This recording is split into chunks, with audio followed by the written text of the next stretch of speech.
One of the things that I think every Christian needs to keep in mind or know is that for non believers, Christianity is very, very hard to believe. Many of us who believe, we grew up in the church. And so we've been hearing this our entire lives. And it's much easier for us, people under those who grew up under those circumstances, to believe. But put yourself in the shoes of others who did not grow up in the church and who did not have the background that you had. And think about the things that we learn from the Bible. You know, that God created the world in 6 literal days, that there's a talking serpent in the garden, that Jesus and his disciples performed all of these miracles.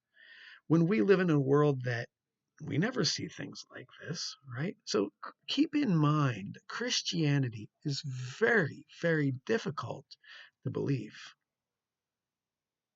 But just because something's difficult to believe, that does not mean that it's not true.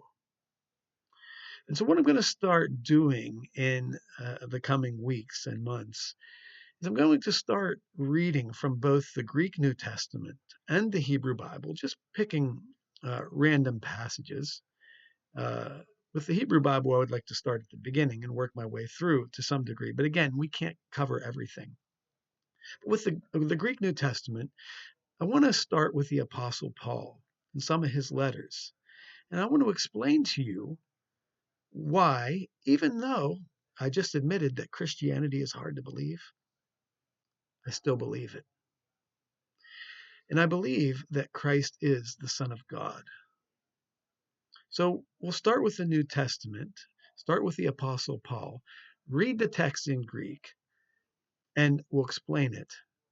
And I'll explain to you why I believe that Jesus is the Christ, in spite of the fact there's many people would point to evidence to the contrary.